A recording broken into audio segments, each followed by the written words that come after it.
Chapter number 4 के अंतर्गत question number 11 का स्टडी करेंगे। क्वेश्चन नंबर 11 के अंतर्गत लाभ हानि खाता तथा सामान्य संचय खाता को बंद नहीं किया जाना है और इस जब प्रॉफिट एंड लॉस और रिजर्व खाते को बंद नहीं किया जाते हैं तो हमें निम्नलिखित स्टेप को अपनाना पड़ता है, जो इस प्रकार है। सबसे पहले हम क्या करेंगे, कैलकुलेशन करेंगे। कैलकुलेशन के अंदर सबसे पहले हम नेट इफेक्ट फाइंड आउट करेंगे। सबसे पहले हम लिखते हैं कैलकुलेशन ऑफ नेट इफेक्ट रुपया अमाउंट। सबसे पहले हम लिखेंगे जो इस सवाल के अंतर्गत दिया है, जनरल रिजर्व का अमाउंट है 20,000 और profit and loss share balance है 30,000। तो दोनों के दोनों प्रॉफिट ही है और इस दोनों को हमको ऐड करके नेट इफेक्ट निकाल लेना है। सबसे पहले लिखेंगे अमाउंट ऑफ जनरल रिजर्व, इसका अमाउंट है रुपया 20,000। ऐड कर लेंगे profit and loss DR balance, amount है इसका 30,000। टोटल हो गया 50,000। टोटल पॉजिटिव इफेक्ट, यानी टोटल पॉजिटिव इफेक्ट आता है, इसका मतलब होता है नेट प्रॉफिट। यहाँ हमें टोटल नेट इफेक्ट प्राप्त हुआ है 50,000। सेकेंड कैलकुलेशन कर लेंगे, तो फर्स्ट कैलकुलेशन था, सेकेंड कैलकुलेशन कर लेंगे। कैलकुलेशन ऑफ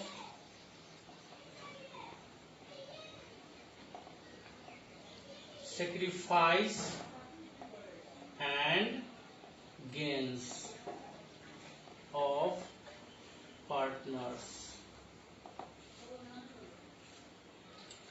इसके बाद हम देख रहे हैं कि ओल्ड रेशियो, हमें सवाल के अंदर पता है कि ओल्ड रेशियो है 3:1 और न्यू रेशियो है इक्वली, यानी समान रूप से बराबर रूप से बांट रहा है, यानी 1:1 रेशियो आ जाएगा। सबसे पहले हम लिखेंगे hence old ratio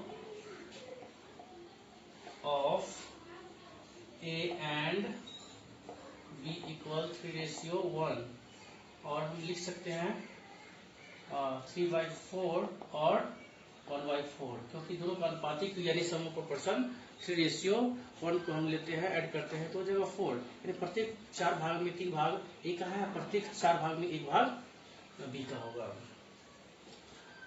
and new ratio of A and B equal 1:1 और इसको हम लिख सकते हैं 1/2:1/2। नाउ अब क्या निकालेंगे, और यहाँ पर सेक्रीफाइस या गेन्स निकालेंगे। Sacrifice of A equal OR minus NR, OR जहाँ old ratio, NR new ratio है, तो OR ऑफ A इक्वल हो जाएगा यहाँ पर 3/4 और NR क्या है 1/2 है। दोनों को हम डिडक्ट कर लेते हैं, इसलिए पहले एलसीएम लेंगे। 4 और 2 का एलसीएम 4 होगा, 4 से एलसीएम 4 में डिवाइड करेंगे, 1 जा 3 1 जा 3 और ये माइनस का आ जाएगा यहाँ पे। 2 से डिवाइड करेंगे एलसीएम 4 में, तो 2 जा, इसके न्यूमरेटर है 1 में इसको 2 जा सब मल्टीप्लाई करके यहाँ लिखें तो 1 2 जा 2, यानी 1/4 ये सेक्रीफाइस निकल गया।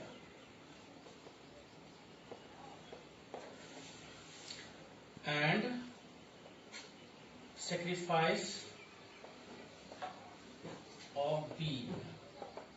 यहाँ पर ध्यान देने की बात है कि अगर सेक्रीफाइस रेशियो निकालते हैं, अगर वह नेगेटिव में आता है, यहाँ पॉजिटिव में आया था 1/4, लेकिन अगर सेक्रीफाइस रेशियो निकालते हैं अगर उसका ऋणात्मक मान यानी नेगेटिव में आ रहा है, तो नेगेटिव में आने का मतलब गया कि वह गेंस है, उसे हम गेंस के रूप में लिख सकते हैं। जैसा कि अभी हम निकाल रहे हैं सेक्रीफाइस ऑफ बी, तो सेक्रीफाइस रेशियो निकालेंगे तो हम जानते हैं इसका फॉर्मूला था OR माइनस NR। OR हो गया यहाँ पर, OR ऑफ बी कितना है, OR ऑफ बी 1/4 है, और NR ऑफ बी कितना है 1/2 है। दोनों का एलसीएम 4 ही होगा, और यहाँ पर 1 और यहाँ जगह 2, इसका नेगेटिव वैल्यू आ रहा है -1/4। जब सेक्रीफाइस हम निकाल रहे हैं और ऋणात्मक मान यानी नेगेटिव वैल्यू आ रहा है, तो इसका मतलब गेन्स होगा। इसको हम लिख सकते हैं -1/4 को हम लिख सकते हैं 1/4, लेकिन यहाँ पर हम लिख देंगे गेन्स, यानी जितना शेयर ए त्याग कर रहा है सेक्रीफाइस में, तो क्या करना उतना ही शेयर बी प्राप्त करे, यानी गेन्स माने प्राप्त करना। ठीक है, तो हमें यहाँ पता चल गया है कि सेक्रीफाइस ऑफ शेयर कितना है और गेन शेयर कितना है। थर्ड कैलकुलेशन हम करने जा रहे हैं। थर्ड कैलकुलेशन में हम सेक्रीफाइस शेयर से हम उसको निकालेंगे। कैलकुलेशन ऑफ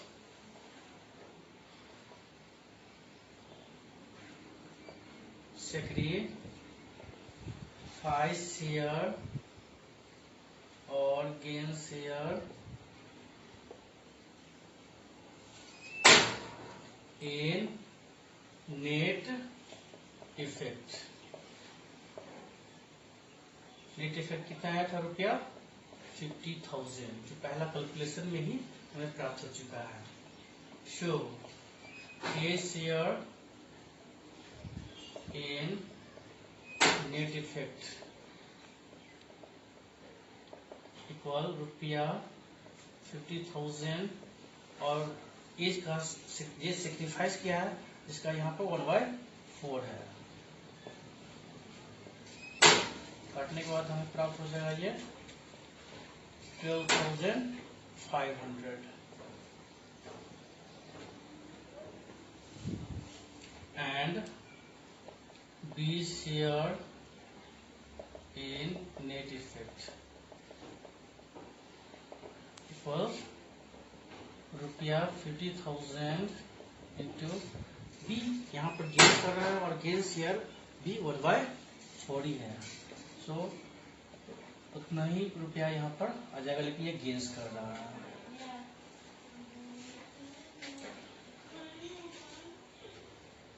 अब फोर्थ कैलकुलेशन लेंगे। Hence net effect is positive, अर्थात शुद्ध प्रभाव जो है वह पॉजिटिव है, यानी प्लस में है। So sacrificing partner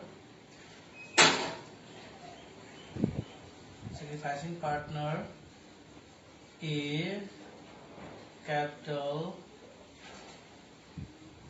to be credited and gaining partner B's capital account to be debited with रुपया 12,500।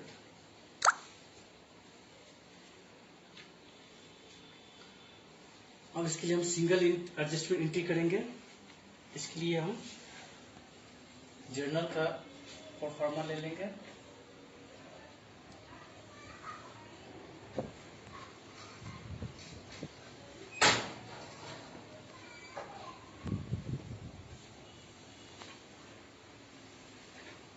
single adjustment journal entries in the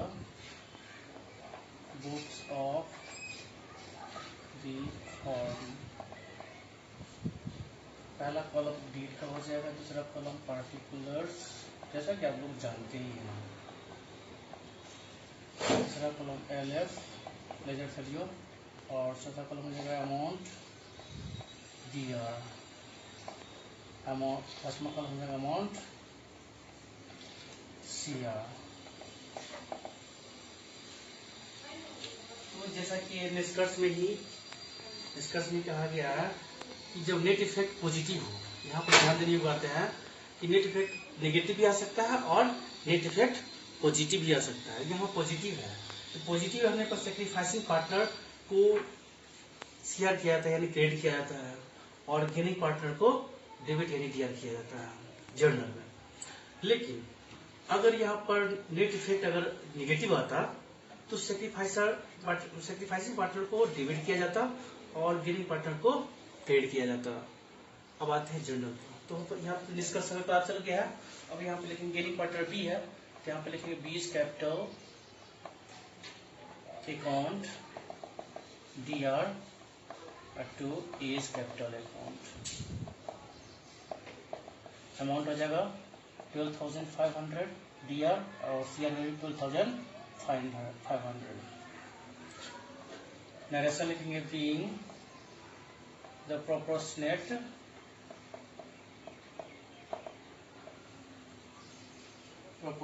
share of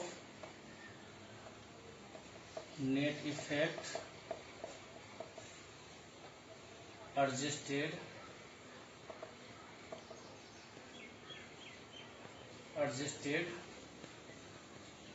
in the gains share of B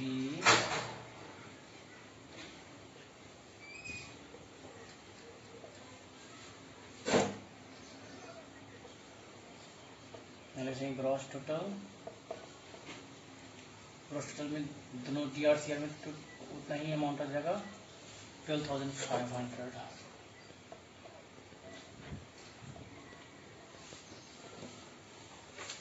ठीक है, और ये आपका सवाल complete है। जय हिंद, जय भारत।